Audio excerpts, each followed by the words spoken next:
Hi, வாங்க நம்ம ஒரு இன்ஸ்டன்ட் பிரியாணி செய்யலாம். தாவத் கி பிரியாணின்னு. அந்த பிரியாணிலேயே அவங்க ஒரு பேக்கெட் ரைஸ் கொடுத்துருக்காங்க, கூடவே மசாலாவும் கொடுத்துருக்காங்க, ஸ்பைசஸும் கொடுத்துட்றாங்க. பாருங்கள், இதெல்லாம் இந்த ஐட்டம்ஸாக இருக்குது. பாருங்கள், இந்த ஸ்பைசஸ் கொடுத்துருக்காங்க.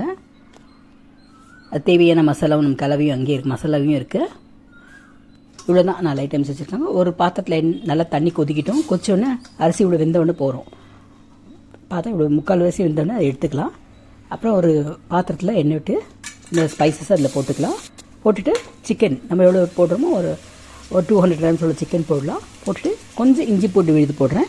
இதுனா கொஞ்சம் நல்லா ரொம்ப நல்லா இருக்கும் அதுக்காக. அப்புறம் இந்த மசாலா இருக்கு இல்லைங்களா, அதெல்லாம் அதிலே நம்ம சேர்த்துக்கலாம்.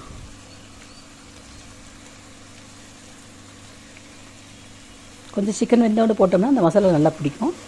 கூடவே அந்த மசாலா இருக்க உள்ளே இருக்கிற எல்லா மசாலாஸும் அது கூடவே நம்ம ஆட் பண்ணிக்கலாம்.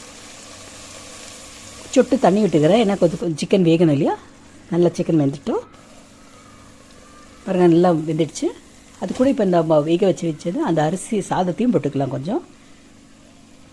கொஞ்சம் மசாலா கீழே இருக்கட்டும், அதுக்கு நடுவில் கொஞ்சம் சாதம், அதுக்கு மேலே திரும்பி கொஞ்சம் சிக்கன் மசாலையுமே போட்டு நம்ம ஒன்றா மிக்ஸ் பண்ணி ஒரு 10 நிமிஷம் விட்டோம்னா சுவையான பிரியாணி, ஹைதராபாதி பிரியாணி ரெடி.